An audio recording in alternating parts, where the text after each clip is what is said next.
When my husband married his first love, everyone expected me to cry, until my new husband arrived. The morning Owen told Claire he wanted a divorce, she was standing at the kitchen counter cutting an apple. She did not stop cutting. She placed each slice carefully on the plate, wiped the knife, and set it down. Then she looked at him.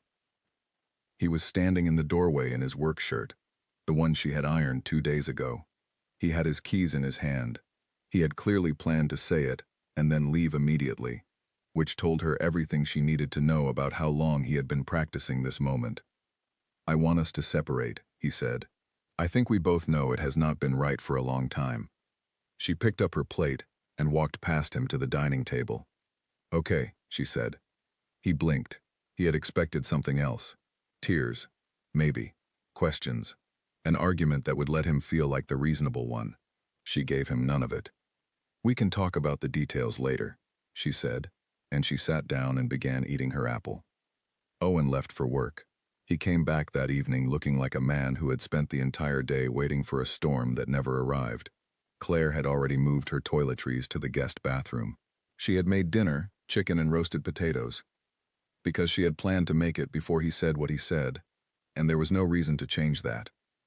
They ate in silence. Not the angry kind. The kind that had been growing between them for 2 years. Quiet and patient, like a plant no one remembered to water, but which somehow refused to die.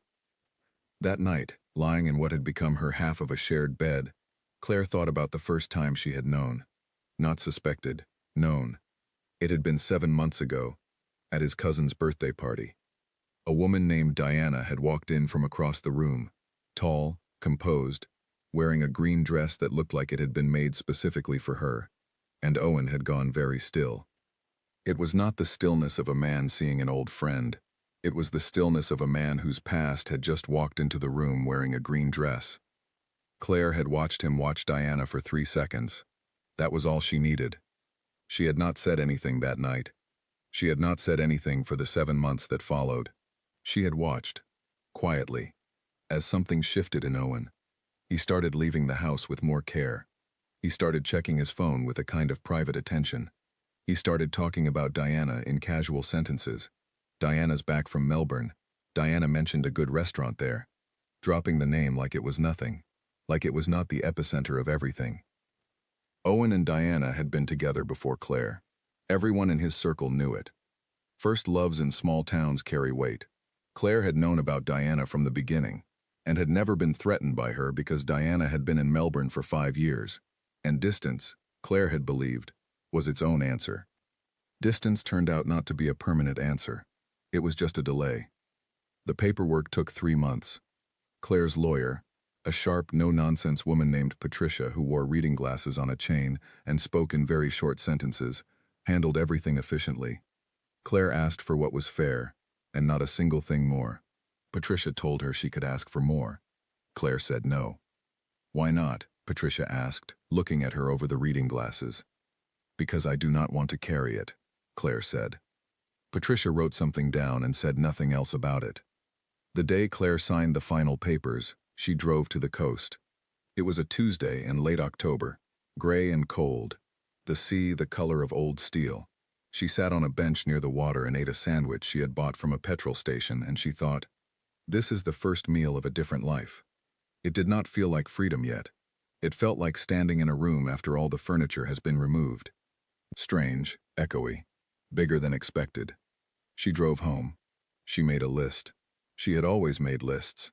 Lists were how she organized the inside of her mind. The list had 3 things on it. Find a smaller flat. Call her sister. Stop waiting for herself to fall apart. Her sister Naomi called before she could make the call herself. Naomi was 2 years older and had a husband and 2 loud children and a very strong opinion about everything. She said, "I am coming over." Claire said, "You do not have to." Naomi said, "I know," and came over anyway. She arrived with a bottle of juice and a container of food her mother had sent, without being asked, because mothers always know. They sat on the floor of the living room, not for any particular reason. The sofa was right there. They just ended up on the floor. And Naomi did not say much. She just sat there, eating, occasionally touching Claire's arm. That was the night Claire cried. Not about Owen. Not entirely. She cried about the 6 years, about the version of herself who had believed, genuinely and completely, that she was building something, about the small daily faiths that had turned out to be built on something that could not hold her weight. She cried for maybe 20 minutes. Then she stopped. She ate her mother's food. She said, "Tell me something funny." Naomi told her something funny.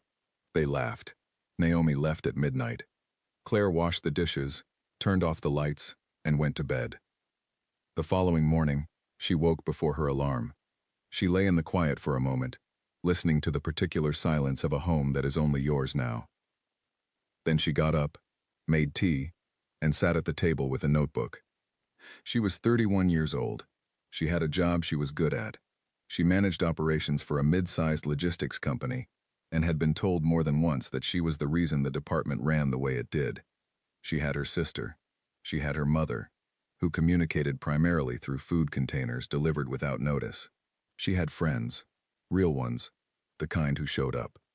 She thought, I am not starting over. I am starting from here. The distinction mattered to her. Starting over implied loss. Starting from here meant she was bringing everything she already was and simply pointing it in a new direction. She opened the notebook and drew a line down the middle of the page. On one side she wrote, "What I am leaving behind." On the other, "What I am keeping." The second column was longer. She found a flat 2 weeks later. It was smaller than the house, which was fine. It had a window in the kitchen that got morning light, which was more than fine. She moved on a Saturday with the help of her friend Dale and Naomi's husband, a quiet man named Greg who carried heavy things without being asked, and never made it a performance. By Saturday evening, her books were on the shelves, and her one good pot was in the kitchen, and the morning light was exactly where she had hoped it would be. Owen texted that evening to say he hoped the move had gone well. She read it, set the phone down, and did not reply. It was not cruelty. It was a boundary she had decided on before she needed it. There was nothing left to maintain. She did not wish him badly. She did not wish him particularly well. She simply wished him in a different chapter of a book she was no longer reading. The family, of course, was a different matter. His family had always liked her and was embarrassed by what had happened. Her family loved her and was furious in the quiet, controlled way of people who have decided not to make it worse. Her aunts, she had 3 of them, all with strong opinions, communicated their feelings through pointed silences and very significant looks exchanged across tables. One aunt, her father's sister named June, said to her at a family lunch 3 weeks after the move, "You are being very calm about this. Too calm." Claire picked up her fork. "What would you prefer?" June had no answer for that. Nobody did. What nobody could quite accept, not the aunts, not the family friends, not the well-meaning colleagues who patted her arm and spoke in careful voices, was that Claire was not performing calm. She was not holding herself together by force of will while quietly falling apart behind closed doors. She was actually, genuinely, okay. Not happy yet. Not fully. But okay in the way that matters. The kind that comes not from pretending the wound is not there, but from deciding that the wound is not the main event. Owen and Diana got engaged 4 months after the divorce was finalized. The family knew before Claire did, which was how she preferred it. Her cousin sent her a message that said only, "I just heard. Are you all right?" Claire was at her desk when the message came in. She read it. She looked out the window. She typed back, "Yes. Are you free Saturday? I want to try that new place on the high street." Her cousin replied with 2 words, "You are strange." Claire smiled and went back to work. She had one last thought about Owen that day. Not angry, not sad, just clear and simple as a fact. He had loved Diana first, longest, and most. Claire had known this somewhere underneath everything. From almost the beginning. She had hoped she was wrong. She had not been wrong. The hope had been real. The marriage had been real. The 6 years had been real. And now this was real too. The small flat, the morning light, the notebook, the list, the particular quiet of a life that was hers alone to fill. She closed the message from her cousin and opened her work files. Outside, the city moved the way cities do, indifferent and ongoing. She moved with it. The new flat had a sound in the pipes every morning at 6:15. A low knock, then a hiss, then nothing. The first time Claire heard it, 3 days after moving in, she lay in bed waiting for it to become something worse. It didn't. It was just the pipes. Old building, old plumbing, the particular language of a place that had been lived in by many people before her. She decided she liked it. It was reliable. It happened at the same time every day without fail, which was more than she could say for most things. She had been living alone for 6 weeks when the quiet stopped feeling like absence and started feeling like space. This was unexpected. She had lived with Owen for 6 years.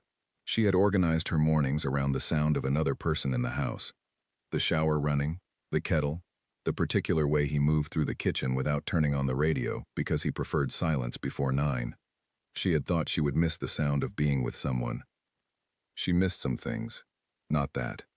What she had instead was her own silence, which turned out to be a completely different thing. Her silence had its own texture. She ate what she wanted when she wanted it. She left her book on the kitchen table for 3 days without anyone moving it. She played music at 11 at night because she felt like it, and there was no one to consider. She was learning the shape of herself outside of a marriage. It was strange work, this. Not painful exactly. More like pressing on a bruise to check if it still hurts. Sometimes it did. Mostly it didn't. Her friend Louise. They had known each other since university. The kind of friendship that can survive years of distance because it is built on something more solid than proximity. Noticed before anyone else that something in Claire had shifted. Not broken. Shifted. "You look different," Louise said, when they met for coffee in the 3rd week of November. Louise had driven 2 hours to see her, and had the kind of face that made honesty feel safe. "Different how?" Claire asked. Louise thought about it. She was the kind of person who took questions seriously. "Like you've stopped waiting for permission," she said eventually. Claire turned this over in her head for a long time after Louise drove home. She thought Louise was right. She had spent a large part of her adult life, not just her marriage, but before it too, moving carefully, moderating herself, being the sensible one, the patient one, the one who kept things steady. It was not that anyone had asked her to do this. It was something she had done quietly and automatically, the way people adopt habits without noticing they've become habits. She signed up for a pottery class in December, not because she had always wanted to do pottery, because it was on a Wednesday evening, and she had nothing on Wednesday evenings, and it seemed like the sort of thing a person did when they were trying to find out what they liked. She was terrible at it. The instructor, a man named Colin who had the calm energy of someone who had long ago made peace with very lopsided pots, told her she was trying too hard. "Let the clay do what it wants to do first," he said, "then guide it." She thought about that for days. She thought it was about more than the clay. She stuck with the class. She got marginally better. She made a bowl by the end of January that was slightly uneven but recognizably a bowl, and she put it on her kitchen table and ate her breakfast in it, and felt a satisfaction she could not entirely explain. Her mother visited in the 2nd week of January, arriving with 2 food containers and her particular brand of love, which expressed itself almost entirely through feeding people. Her mother, whose name was Frances, though everyone called her Fran, did not speak much about Owen directly. She never had. She orbited the subject the way you orbit something that might be hot to the touch, careful, measured, checking the temperature from a distance. What she said instead was, "You look like you are eating properly." Claire said, "I am." Fran looked around the flat. She looked at the books on the shelves and the bowl on the table, and the morning light coming through the kitchen window. She said, "You have made it nice." "I like it," Claire said. Fran nodded, said nothing more about it. But when she left that afternoon, she hugged Claire for slightly longer than usual, and Claire understood that to be the real conversation. At work, things were steady. Claire was good at her job and had always been good at it. And there was something comforting in that during a period when other things felt variable. She managed the operations team with the same calm and precision she brought to everything, and the team responded the way teams respond to someone who does not make a drama of authority. They trusted her, worked hard, came to her with problems before they became bigger problems. Her manager, a cheerful and occasionally chaotic man named Philip, said to her in a January review, "Whatever you've changed in the last few months, keep doing it." She didn't explain. She just said, "I will." It was around this time that she started running. Not because she had always been a runner, because she had read somewhere that when your thoughts are crowded, moving your body helps move them, and she had tested it one morning out of mild desperation and discovered it was true.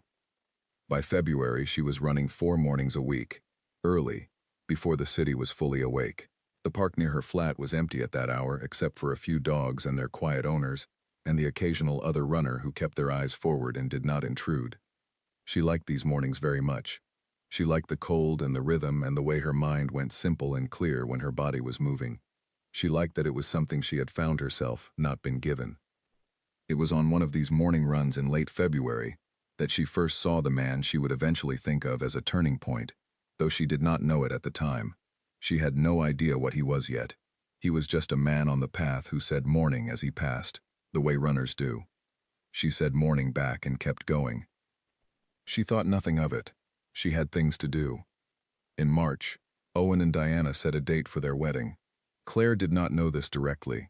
She knew it through Naomi, who knew it through someone Owen had grown up with, the information moving through the network of mutual connections, like water finding the lowest route. Naomi called her on a Wednesday. She said, "I heard about the date. Are you okay?" "Yes," Claire said. "They've set it for September." "Okay." A pause. "Are you sure you're okay?" Claire was sitting at the kitchen table with her running shoes still on, which she almost never did. She looked at her shoes. She said, "Naomi, I need you to hear me when I say this. I am completely fine. What I feel is nothing about it. I feel nothing about it. That might not be healthy. It might just be true." There was a long pause. Then Naomi said, "Fine. But if you are secretly not fine, I want you to tell me. You will be the first call I make." "Second," Naomi said. "Call for an ambulance first." Claire laughed. She had not expected to. It came out of her suddenly, real and full. "I love you," she said. "I know," Naomi said. "That is why I call you when I am worried about you, instead of just talking about you to other people like everyone else does." This was true, and Claire appreciated it. She took her shoes off, put them by the door, and made tea. The truth was that the news of Owen's wedding date had landed differently than she had feared. There had been a moment, 2, perhaps 3 seconds, when something old moved through her. Not grief exactly. Something more like recognition. The closing of a chapter she had already, quietly, stopped reading. That was all. She was not measuring her recovery by Owen's timeline. She had stopped doing that around the time she started running, and began arriving at work 10 minutes early, and stopped checking who had looked at the old photographs she had finally, one quiet Sunday afternoon, moved from her phone to a folder she never opened. April came. She started a short course in project management because Philip had suggested it, and she was interested, genuinely, not just because it looked good. The course met on Tuesday evenings at a college not far from her flat. The other students were a mix, some corporate, some career changers. One older man named Stanley who said he was doing it because his wife had suggested it, and he was the kind of man who did what his wife suggested and saw no reason to hide this. Stanley made her laugh most weeks. He became a kind of anchor in the class, an unexpected one. She also met, in this same class, a woman named Heather, who worked in property development and had the sharp, efficient energy of someone who had decided very early in life that she was not going to waste time. They got on immediately. Heather was direct without being unkind, curious without being intrusive, and funny in the dry, offhand way Claire preferred. By May, they were having dinner after class most Tuesdays. "Tell me about your marriage," Heather said one evening, over pasta, with the matter-of-fact tone of someone asking about a film they'd heard about. Claire told her. The short version: 6 years, divorce. He married his first love. Heather considered this. "And where are you now?" "Here," Claire said. "Eating pasta, doing a Tuesday course, running in the mornings." "That is a very good answer," Heather said. It was also, simply, the truth. The thing about that year, the year after the divorce, the year of the small flat and the morning runs and the lopsided pottery bowl, was that it did not feel like a year of loss while she was living it. It felt like a year of very slow, very steady expansion, like a window being opened 1 centimeter at a time. Not dramatically, not with a grand gesture, but reliably, daily, until one morning you look up and the room is full of air. Claire looked up in June and found the room full of air. She had been invited to a dinner party that she almost canceled because she was tired and comfortable at home, and the dinner party was in a part of the city that required a 40-minute journey. She went anyway, because she had made a quiet rule for herself. Say yes to things that require effort. The effort is usually the point. The dinner was at the home of a colleague of Heather's, a generous, slightly chaotic woman named Barbara, who cooked too much food and seated people next to strangers on purpose. Claire was seated next to a man named Oliver. He was not the most striking person at the table. He was not performing for anyone. He had a quietness about him that was not shyness, more a kind of settled ease, the ease of a person who is comfortable enough in their own skin not to need the room to look at them. He worked in architecture. He asked Claire what she did, listened properly when she answered, and then asked a follow-up question that showed he had actually heard her. This was, she realized, rarer than it should have been. They talked for most of the dinner, not only to each other, the table was too lively for that, but they kept returning to each other, naturally, the way a conversation finds its current.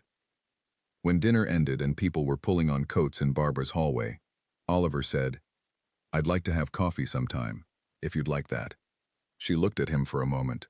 She thought about the year, the pipes at 6:15, the running, the lopsided bowl, the slow, steady, self-constructed expansion. She thought, this is what you do it for. Not for someone, for the version of yourself that is ready to meet someone well. Yes, she said, I'd like that. She took the 40-minute journey home. She was tired and comfortable, and not at all sorry she had gone. The room, she thought, was full of air. She opened the window a little more. The wedding announcement appeared on the internet, before anyone had the good sense to call her. Claire found out through the group chat. Not the family group chat, the one she shared with 4 friends from secondary school who still, improbably, maintained a conversation that had run for over a decade. Someone had shared a photo. It was from a social media post. Owen and Diana, together, in a restaurant, his hand on hers. A caption that said, "Celebrating our September date. Cannot wait to marry my person." The photo had 14 comments beneath it when Claire saw it. By the time she put her phone down, there were 22. She put her phone face down on the kitchen table and stood at the window for a moment. Outside, a Tuesday afternoon was doing what Tuesday afternoons do. Mild, uneventful, completely indifferent. She picked the phone back up and typed into the group chat, "I have seen it. I am fine. Who wants to talk about something else?" Her friend Deborah replied immediately, "I have been waiting to tell someone all day. My neighbor's dog ate a full block of cheese and is now doing very sad laps of the garden." The conversation moved to the dog. Claire made tea and laughed at the updates and thought that this was one of the most useful things about old friends. They know when to move with you and when to hold the space, and mostly, they know to follow your lead. What she did not tell the group chat, because she did not know how to say it yet, was that seeing the photo had produced in her a feeling she had not expected. It was not sadness. It was not anger. It was something smaller and stranger, a kind of finality, like hearing the door of a house you've moved out of click shut for the last time. You've already left. You took all your things, but the sound still has a particular note to it. She let herself sit with it for exactly 1 cup of tea. Then she rinsed the cup and went back to the project management course assignment she had been working on before the phone interrupted. What she had not yet told anyone, not the group chat, not Naomi, not even Heather, who was becoming the person she told most things to, was that coffee with Oliver had happened, and had gone well, and had led to a second coffee, and then a walk, and then a Sunday afternoon in a bookshop where they had separately pointed out books to each other for 2 hours, and he had bought her one she hadn't heard of, and she had read it in 4 days. She was not hiding it exactly. She was being careful. There is a difference. She had learned the difference the hard way. The cost of saying things out loud before they are ready, before they have taken shape, before you know what they are. She had done this in her marriage, said things too soon, made them real before they were real, and found that doing so had sometimes created pressure where there should have been space. Oliver knew about Owen. She had told him, plainly, on the second coffee. Not as a warning, not as a confession, just as a fact. The way you tell someone a relevant piece of your history, because honesty at the beginning is easier than disclosure later. He had nodded. He had said, "That sounds like it took a lot of quiet strength." She had looked at him. He had said it simply, without drama. He hadn't offered advice or sympathy or an opinion about Owen. He had just seen what she had done and said so. She had thought, this man might be different. By June, they were seeing each other every week. By July, twice a week. He knew about the running and the pottery class, and the lopsided bowl, which she had shown him in the 5th week, and which he had picked up and examined with genuine interest, and said it was a very good first bowl. She had told him Colin the instructor would disagree. He had said Colin had not seen the bowls that came before it. She thought about that sentence for several days. The thing about Oliver was that he did not try to absorb her. Some men do this. They treat a woman's life as something they are now responsible for, something that needs to be organized into their shape. Oliver had a full life of his own, and was interested in hers, and the two lives ran alongside each other, with what felt like real respect. He called when he said he would call. He was early to things. He listened when she spoke and disagreed with her sometimes, and was right about half the time, which she thought was a healthy average. He made her laugh in a way she had not laughed in a long time. Not big performances of humor, but small, dry, unexpected things, delivered with a straight face, that would surface in her mind hours later and make her smile at nothing, to the confusion of whoever was near her. She had not told Naomi yet. This was the thing. Naomi would be happy, and would not be able to hide it, and Naomi's happiness, which was enormous and genuine and completely undisguised, would make it real in a way Claire was not quite ready for. She told Naomi on a Thursday in late July, over the phone, while sitting on her kitchen floor, with her back against the cabinet the way she always sat when she was on the phone with her sister. She could not explain this habit, only that it had always been the case. "His name is Oliver," she said. "He's an architect. We've been seeing each other for about 2 months." There was a silence. Then Naomi said, very carefully, 2 months. "Yes. And you are telling me now." "I am telling you now." Another silence. Then the sound of Naomi taking a breath. "Are you happy?" Claire thought about it. "Yes," she said. "I think I actually am." "Then I am very, very happy," Naomi said. And then, immediately, "I cannot believe you didn't tell me for 2 months. 2 months, Claire. I needed it to be real first. Was I going to make it not real?" "You were going to make it very large very quickly." A pause. "That is fair," Naomi admitted. They talked for another hour. Naomi asked good questions and listened, and did not once mention Owen, which was the right instinct, and which Claire noted and appreciated. When she hung up, she sat on the kitchen floor for a little while longer. The pipes made their sound, which they made now at several times of day, and not just 6:15, because old pipes do what they like. She looked at the lopsided bowl on the table. She looked at the light on the wall. She thought, the year is almost over. Not the calendar year, a different kind of year. The year that began the morning Owen said what he said in the doorway with his keys in his hand. She was still the same person. She had taken everything with her from that life. Her steadiness, her practicality, her loyalty, her capacity to love quietly and deeply without needing the whole room to know it. She had taken all of that and brought it here, to this flat, to this table, to this version of her life. She had not needed saving. She had not needed a story about redemption or revenge. She had needed time, and she had taken it, and she had used it the way she used most things, methodically, without fuss, to build something real. The news about Owen and Diana's wedding did what it did and then passed. The family absorbed it. The aunts expressed themselves through their significant looks, and then moved on, because life does not pause for other people's weddings. And Claire, sitting on her kitchen floor in late July, thought of Oliver, his quietness, his actual listening, the way he had held the lopsided bowl with care, and felt the particular warmth of something that was real, because it had been built slowly and privately and without performance. She got up from the floor. She made dinner. She called Heather and told her about Oliver, and Heather said, "Finally," with the confident tone of someone who had known before being told, which Claire suspected was true. What she did not yet know was that 3 weeks from now, Oliver would ask her a question on a walk in the park, not on his knees, not with a production, just a question said plainly on a Tuesday evening, with the last of the summer light in the trees, and that question would change the shape of the next chapter of her life entirely. But that was still 3 weeks away. Tonight there was dinner. The light was good. The bowl was on the table. She was, she thought, exactly where she needed to be. 3 weeks came and went in the way good things do when you are paying attention. Not slowly, not quickly, but fully, each day complete in itself. Oliver asked her on a Tuesday, the same evening she had come from her last project management class. She had the certificate rolled in her bag. Stanley had brought a small cake.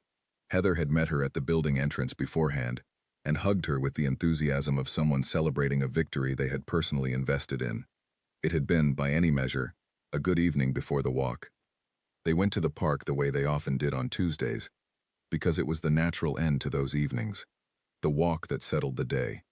It was the last week of August, and the trees had not yet turned, but you could feel autumn thinking about it. The light was long and low, and golden in the way that August light gets when it knows its time is running out. They had been walking for about 15 minutes when Oliver stopped. Not dramatically. He just stopped walking and turned to look at her. He said, "I want to ask you something important, and I don't want to make it into a performance, because I think you would not like that. So I am just going to ask it plainly." She looked at him. Her heart did something, not a lurch, not a drama, just a quiet shift, like a key turning. "Will you marry me?" he said. "I think we are very good together, and I think we would be very good at building a life. I would like to do that with you." She looked at the park, the trees, the low gold light. She said, "Yes, I would like that too." He did not produce a ring in that moment, because he had wanted to ask her first and let her choose what came next, which she thought said everything necessary about the kind of man he was.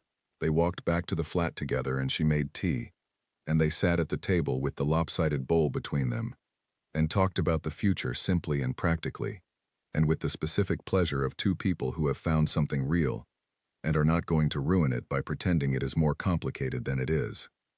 She called Naomi at 10 o'clock that night. Naomi screamed, not a small sound, a proper, full volume, entirely ungoverned sound of joy. In the background, Naomi's husband Greg said, "What happened?" And Naomi said, "Claire is getting married." And Greg said, "Oh, wonderful," in the calm, measured tone of a man who had always believed this would happen, and was simply glad it had. The family found out the way families find out things, in waves. Her mother first, then the aunts, then the wider circle. The reactions were various, but the overwhelming current was one of surprised delight. Surprised not because they doubted her, but because the timeline was faster than expected, and because Oliver was not from their existing circle, and because people who had spent 12 months quietly worrying about her were suddenly recalibrating everything they had assumed. What she did not realize immediately was the timing. Owen and Diana's wedding was in September. Her engagement to Oliver was announced in September. Not deliberately. She had not planned it. She had not even thought about it until Naomi pointed it out on the phone, a little breathlessly, a little giddy. "You know what month this is," Naomi said. "I know," Claire said. "And you know what month their wedding is?" "I know." Naomi was quiet for a moment, then, "I mean, you could not have planned this better." "I did not plan it at all." "I know," Naomi said, with a smile in her voice. "That is what makes it perfect." The truth was that Claire had stopped thinking about Owen's wedding as a landmark some weeks before it happened. It had existed on the edge of her awareness, the way a sound in another room exists. You know it is there, but it is not the room you are in. She did not attend Owen's wedding, of course. She had no reason to, and no desire to. She sent nothing this time, not a card, not a message. Not because she was angry, but because they had become strangers, in the proper way. The way people become strangers, not through hatred, but through the clean growth of separate lives. On the day of Owen's wedding, Claire and Oliver were at a market in the city. They were buying things for the flat because they were beginning, in the practical and unromantic and deeply satisfying way, to merge their spaces and their habits. She was holding a small plant she had decided she wanted. He was reading the back of a jar of something. Her phone lit up with a notification. Someone had tagged something, somewhere, and the algorithm had connected it to her. She looked at the notification. She did not open it. She put the phone back in her pocket. "Everything all right?" Oliver asked, looking up from the jar. "Yes," she said. "Do you think I can keep a plant alive?" He looked at the plant. "I think you can keep anything alive that you decide to." She bought the plant. She was not thinking about Owen. She was thinking about where the plant would go, and whether the kitchen window got enough light for it, which it probably did, which was one of the things she had loved about the flat from the beginning. She was thinking about the flat, and the plant, and Oliver reading the back of a jar, and the particular quality of a Saturday morning at a market, full and noisy, and full of small, real, unremarkable pleasures that together add up to a life. The family kept waiting for her to say something about the coincidence of timing. Her engagement announced the same month as Owen's wedding. They were looking for a reaction, something sharp or sad or triumphant that would let them sort out how to feel about it. She gave them nothing to sort out. Because the truth was simpler than anyone wanted it to be. The truth was that she was happy. Not in defiance of Owen. Not in answer to Owen. Just happy. In the ordinary daily way that does not require an audience or a narrative, or a coincidence of timing to make it mean something. The plant went in the kitchen window. It got enough light. It thrived. She thought, looking at it one morning while the kettle boiled, that this was a good sign. Things she chose grew. She was going to be married again. Not to fix what had broken, not to prove anything, not to be seen walking into a room while someone across it went still. She was going to be married because she had spent a year learning herself back into existence, and at the end of it she had found someone who was interested in who she actually was. Not who she could become for him, not a quieter or more accommodating version, but the one who ran in the mornings and made lopsided bowls and sat on the kitchen floor to talk on the phone and ate her breakfast and said okay and meant it. Oliver knew that person. He had met her when she was already herself, and that made all the difference. The wedding was planned for April. Not a large April. A deliberate one. Claire had strong opinions about what she wanted, and no patience for anything that felt performative. She and Oliver sat at the kitchen table one evening in October with a notepad, and worked through it the way they worked through most things. Directly, with honesty about what they each wanted, and with a willingness to let things go that did not matter in favor of protecting things that did. What she wanted. A ceremony that felt like them. Enough people to fill a room with genuine warmth. Good food. Music she loved. The dress she had already seen in the window of a small shop on a street she walked to the park from, which she had pointed out to Oliver on a walk without knowing she was already choosing it. What Oliver wanted was, broadly, whatever made her happy, but specifically also good food and music and not too long a reception, because he was someone who gave himself fully to things and then needed to recover, which she had learned and respected. They chose a venue that was not a traditional wedding hall, a converted building near the river with high windows and wood floors, and the kind of unpretentious simplicity that suggested the people who'd chosen it were more interested in what happened inside it than how it looked in photographs. 72 guests. Naomi as maid of honor, which had never been in question. Oliver's oldest friend, a quietly funny man named Patrick, as best man. The aunts were involved in the way aunts are always involved, not in the actual decisions, but in the warm, surrounding pressure of opinion that must be acknowledged and gently redirected. Aunt June, who had once questioned Claire's calm, had softened entirely and was now one of Oliver's most enthusiastic supporters, which Claire found both charming and slightly amusing. She grilled him, Naomi reported after a family lunch Claire had missed due to work. Full interrogation, and he just answered everything. She asked about his parents, his finances, whether he believed in God. He answered all of it calmly, and she came away saying, "He is solid." She said it 3 times. Solid. "He is solid," Claire agreed.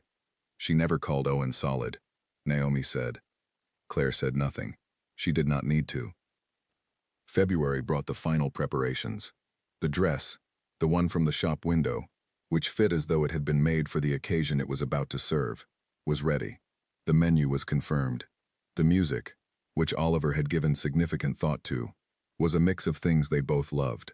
Some classic, some surprising, all chosen for the feeling rather than the status.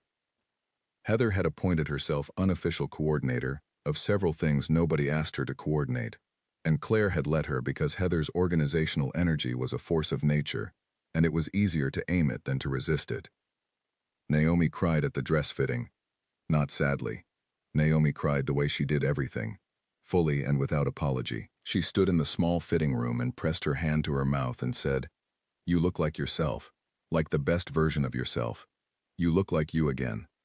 Claire looked in the mirror. She thought Naomi was right. She did look like herself. It was funny, she thought, how much a year and a half could change the way you stood in your own skin.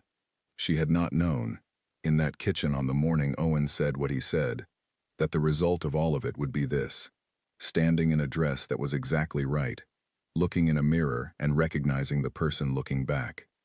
The night before the wedding, she stayed at her flat. Their flat now, mostly. The merger of habits and spaces nearly complete, while Oliver stayed at Patrick's. Not because they were traditional about such things, but because she had wanted one last night in the space where the year had happened. The pipes at 6:15, the morning light, the bowl. She sat at the table for a long time that night, not thinking about Owen, not thinking about the past in any organized way, just sitting with the quiet that had once felt like absence and now felt like home. The morning of the wedding was a Saturday in April, and it rained for exactly 1 hour between 6 and 7, and then stopped entirely, leaving the sky clean and the light extraordinary, the kind of light that makes ordinary things look like they are being seen clearly for the first time. Naomi arrived at 8 with 2 cups of coffee, and her daughter, a small person of 4 years old, who was serving as flower girl and was taking this role very seriously. They got ready together. Naomi talked, which was what Naomi did. Claire listened and responded and felt a specific kind of happiness that was nothing like the happiness of a good day at work or a successful run or a plant thriving in the kitchen window. It was quieter than all of those, more solid. The drive to the venue was 20 minutes.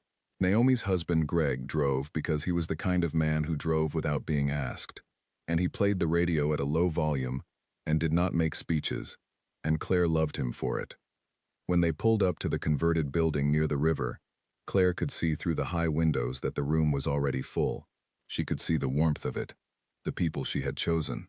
Oliver was inside. She knew this without needing to see him. He was there, early, because he was always early, and he was ready, because that was who he was. She sat in the car for one moment, the last moment before. She thought about the morning with the apple, the signed papers, the small flat, the pipes, the running, the pottery, the bowl, the dinner party she had almost canceled, the coffee, the park, the question in the low August light. She thought, all of it brought me here, every single piece of it. She opened the car door. The room inside was warm and full of the people who had actually shown up, not just to this day, but to all the days. Her mother in the front row, wearing the color she always wore to celebrations, already slightly tearful. The aunts, arranged together with their particular gravity, all 3 of them watching with the focused intensity of women who had been worrying and were now being proved to have worried unnecessarily. Heather, at the side, having coordinated everything into perfect order, and now standing still for possibly the first time in the entire process. Patrick, at the front with Oliver. The 2 of them talking quietly in the way old friends talk. And Oliver. He saw her come through the door, and he did what he always did when she came into a room. He looked at her as though she was the most straightforward and most wonderful thing he had ever seen. No performance, just attention. She walked toward him. The room was warm. The light through the high windows was the clean, post-rain light of an April morning. Naomi's daughter walked ahead of her with complete concentration, the flowers held at exactly the angle she had decided was correct. Claire reached Oliver. He took her hand. "Hello," he said, quietly, just to her. "Hello," she said. The ceremony was simple and full, and exactly what she had wanted. The words were real words about real things. The people in the room were real people, who had been present for the life, not just the day. When it was done and she and Oliver were standing together as a married couple, the sound in the room was not the polished noise of a performance. It was the genuine sound of people who were glad. Naomi was not pretending when she cried. Aunt June was not pretending when she pressed her hand to her chest. Greg was not pretending when he raised his glass with the simple, sincere expression of a man who means what he does. At the reception, there was a moment, just one, brief and private, when Claire's phone lit up with a message from a mutual acquaintance she had not spoken to in months, someone from the old life who had clearly just learned the news. The message said, "I cannot believe you're married again. You seem so happy." She read it. She put her phone away. She looked across the room at Oliver, who was talking to Patrick and laughing at something, and then looked over at her, as though he had known she was watching, the way people do when the attention of someone they love finds them from across a room. She thought about the word again. She had been married before. That was true. She had loved that marriage, and believed in it, and worked at it, and it had ended in a way she had not chosen. All of this was true. But this, what she was standing in right now, in this room, with this light, with these people, with this man across the room, who was now looking back at her, with the uncomplicated warmth of someone who had never tried to make her smaller, this was not again. This was different in kind, not just in degree. This was what happened after a year of running in the mornings and sitting on the kitchen floor and eating breakfast from a lopsided bowl and saying yes to things that required effort. This was the destination of all that quiet, determined, unpublicized work. She raised her glass slightly in Oliver's direction. He did the same from across the room. Outside, April was doing what April does, unpredictable and brilliant and full of light. Inside, there was warmth and the sound of people who were glad. Claire was glad, not in a way that needed an audience, not in a way that was an answer to anything, just glad, in the deep and private and entirely sufficient way of a person who had chosen her life carefully and arrived in it exactly as she intended. Nobody had looked at Claire the day she left the house with her boxes and expected this. They had looked at her the way people look at someone navigating a loss, with sympathy that contains within it, if you look closely, a quiet certainty about how the story ends. The story ends in recovery, eventually, slowly, after the appropriate period of grief. The story ends with her being okay, mostly, fine, getting on with things. Nobody had looked at her and thought, she will be extraordinary. Not because they did not love her. They did. But love does not always see clearly. And what the people who loved Claire had failed to see, what she had, in some ways, failed to see herself, was that she had never actually been diminished by what happened. She had never been the woman in the story about loss. She had always been a woman in a story about becoming, who had simply not yet reached the part where it became obvious. The becoming had been happening the whole time, quietly, without announcement. It had been happening the morning she put down the knife and said, "Okay," and did not wait for permission to mean it. It had been happening in the small flat with the morning light and the pipes at 6:15. It had been happening in the park at dawn, the cold air, her body moving, her mind going simple and clear. It had been happening in the pottery class, and the course on Tuesday evenings, and the dinner party she almost didn't attend. It had been happening every time she chose effort over comfort. Every time she said yes when it would have been easier to stay home. Every time she answered a question about how she was with the true answer instead of the safe one. She had not known she was building towards something. That is the nature of becoming. It does not announce its intentions. It simply asks you, day after day, to be the person you are capable of being, and then one day you look up and find you already are. The family had been waiting for the story to arrive at its expected point.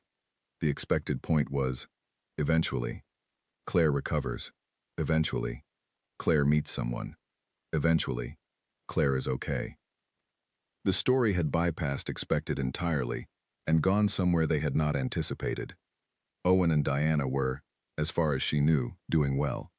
She did not track this. Information arrived occasionally through the usual channels.